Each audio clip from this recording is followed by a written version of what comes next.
I will present in English, but if you have any questions in French, it's perfectly fine to ask in French. I speak both, badly, but I speak both. Okay, yeah. So it's a little bit of an ongoing presentation because I've been presenting already my work quite a few times. But I'll start by introducing a little bit myself, who I am, what my field of research is. I will present then the IMéRA Mucem project, how it evolved and where we're at now. And I will then try and introduce where I'm going to carry on this research. So when I try to explain what I do for research, it's always a little bit difficult because I started by being a literary scholar. That's where I come from originally. But when I was a literary scholar, I was also an art historian, so I was already wearing two hats. And what interested me was art novels. That's what I did my PhD on a long time ago, but that's what I was working on. So I was looking at how texts managed to create images in the mind of readers. I was very interested in that process of translation between the text and the image. As I carried on my research, I became more and more interested about the impact of art on individuals, on the watcher, on the viewer, on the visitors. And that took me to the museum spaces where I started to look at how stories are being told around those artworks in museums. So when I try to make sense of what I do, I usually explain that I'm working on storytelling, identity, and multimodality in images, in text, and in space. That's my area of research. So that means that I work at the intersection of several fields of research: literary studies, art history, museology, cultural education, and visitor research, and sociology. So this is... Yeah, the interdisciplinarity is already something that I'm quite familiar with.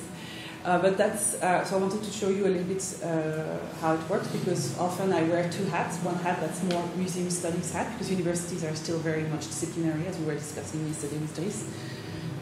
So that's my kind of that's the kind of publications that I'm working on and the kinds of topics I'm thinking about when I'm wearing my my museum studies hat. So things about participation, learning in museums, meaning making, problems of knowledge production in the museums, and participation. And recently I've become more and more interested in the agency of the visitors, because I think it's essential to participatory practices and an aspect that is not considered enough. And on my word and image hat, so my literature and art hat, which is the hat that I usually wear when I'm in Amsterdam, I publish on matters of identity formation and the impact of images on identity formation, and the way illustration challenges the text or completes the text, etc. So those kinds of issues.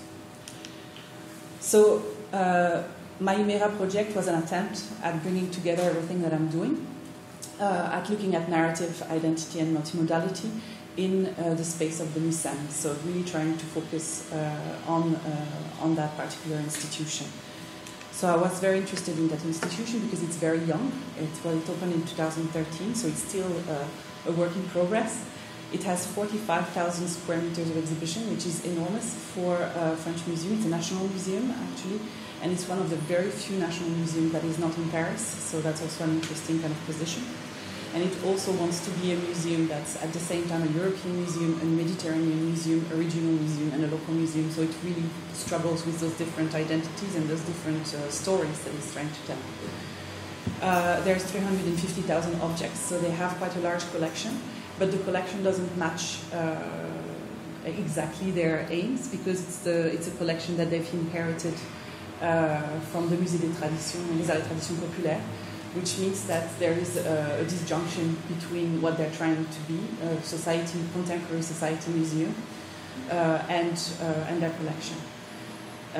But it is one of the top 50 most visited museums in the world, which makes it one of a very important site for the kind of research that I'm doing.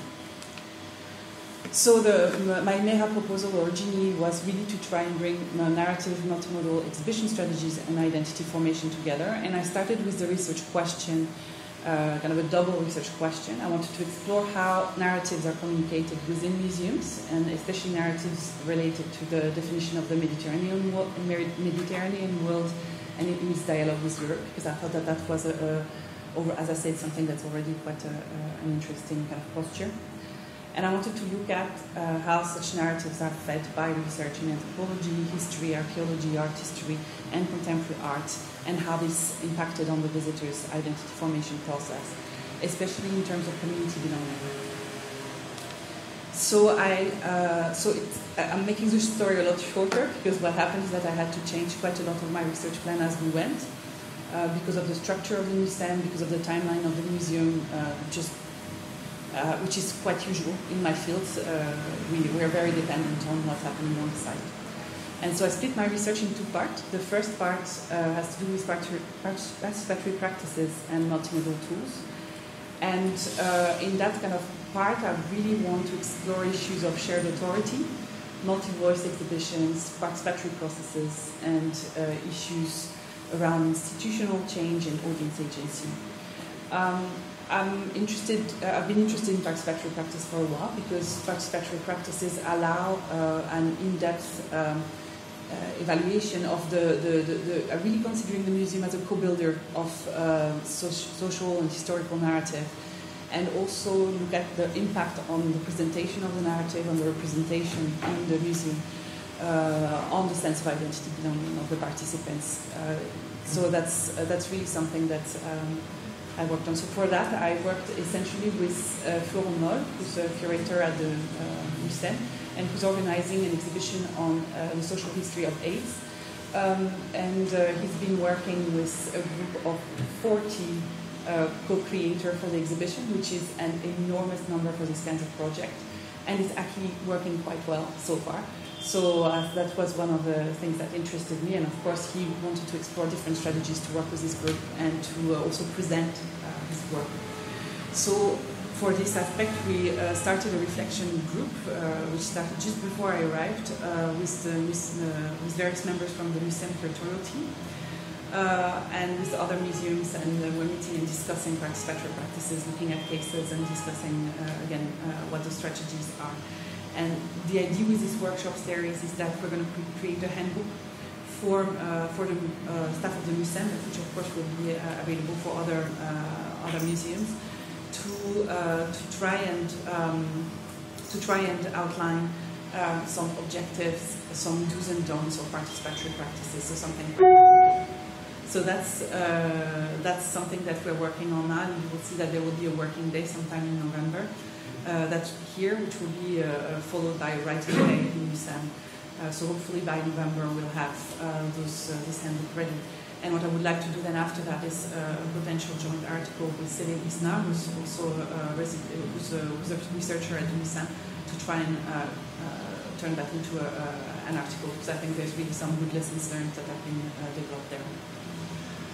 Within that problem of participatory practice, we are also exploring multimodal tool design, because, of course, with 40 co-creators, the problem of the multi-voice of the exhibition is very pregnant. And so we need to translate this multi-voice narrative. So we were discussing the difference between the small history and the big history. And in the case of the story of AIDS, this is a really problematic kind of, because the stories are so different depending if they come from the medical staff or the people that are the family or support the people of the person that got sick, etc. So it's a very different stories that have to be told. And we're thinking about what multimodal tools we can design to not only exhibit a single story, but a multiple story, but also make the exhibition creation process visible, because it's been a really interesting process with these groups that has been working together. So far we've started thinking about those tools, and we've gathered a whole lot of data relating to participation and authority and various narratives, etc. We did 40 interviews with the group that's working, And this will be translated into a conference paper that I will present in October in Marseille in the Take Part conference. And that also will potentially become an article and or sort of guidelines for the museum. The second part has more to do with storytelling and identity building, and it's to evaluate the impact on audience of those multimodal narratives in the exhibition space. So the issues of which narratives are put forward, how they are perceived and reconstructed by the audience, because I think there is an idealization that the audience understands precisely what the curator has been trying to say, and that's really not the case. And how it impacts their perception of themselves and of the institution as narrative maker. So that's really that aspect.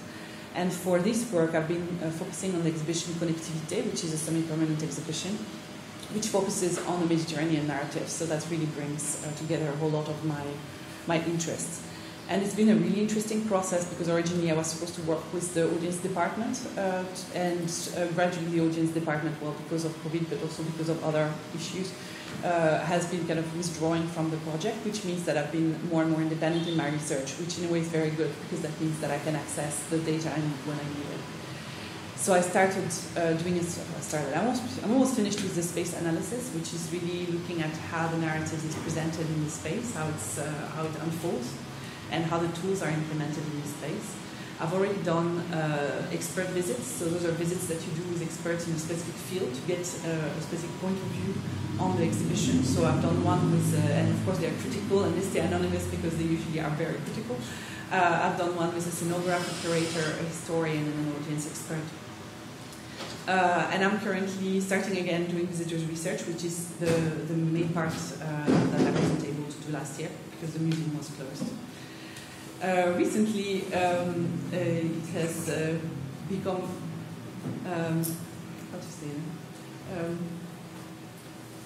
it has become obvious that I might need to have an interview with the curators of the exhibition, both of them, before I hand in my report, because I think there are some choices that have been made that might have been driven by something else than curatorial intention, and I think that that's something that I would like to identify before I take all that material and transform it into a report with recommendations, because the Mucem is designing their next Mediterranean gallery exhibition at the moment, so I think it's an important moment to actually do research that might actually have an impact. And that will probably become an academic article also at some point. So, I get distracted easily, so I picked up a whole lot of other projects on the way, so this is where we're at now. With the Mucem, as I said, I started working quite closely with Cyril Isnard, who is in the research department in Mucem, and together we started a proposal for EU financing for a research project on the responsive museum. What we mean by responsive museum, it builds on the concept that's been developed by Caroline Long. And the idea is to look at how museums respond to crisis, but also engage with societal debates and promote forms of activism with civil society. And so we're almost finished, deadline next Tuesday. If you've ever done one of those projects, you know how relieved I will be Tuesday. And we're working with Portugal, Estonia, Sweden, France, and the Netherlands for that project. So that's a big project. I also started the supervision of Julia Ferloni, who's one of the curator of the Mucem, for a PhD that's based on a participatory exhibition, Bavalo, that works with Roma community. So that's what I'm doing with the museum. Then there is that kind of follow-up on the ignorant museum concept that I talked to you about earlier. That is developed. Born here. Yeah, which was born here during confinement. And Enrico Donaggio and I are planning to follow up an article to explore the issues around the concept of ignorant museum, which is of course an adaptation of the ignorant schoolmaster of Jacques Rancière, but applied to museums. Very recently, we started talking about art and history museum with the Museum of History of Marseille, and we're discussing potential modelization of the type of artistic intervention in the museum, especially in regards to the aims of the institutions, because at the moment a lot of artistic interventions that are made in history museums are not really targeted for a specific goal, which means that the results are very uneven and there's really a problem of expectation, I think, that needs to be aligned. So that's something that we started discussing this Monday, so that's really a new thing. Well, this started with Manifesto. Yeah, two artists were there on Monday. The director of the Historical Museum at Maastricht. Yeah. Let's go. Yeah, and then there is a book project because, God, I'm always worried to be bored, so why not start a book? But it's a book project that was born actually from discussions with Thierry about around issues of museums, especially society museums in France. I think they're in a very peculiar position in that tension they're placed in between a very standardized and relatively old-fashioned way of understanding what museums do and the current evolution in the museum field and demands from society onto museums. So that's something that is growing, and if you pass by my office and see all the post-its, that's what it is. So I think I've talked enough, and thank you for your attention. You are really metronome. Thank you.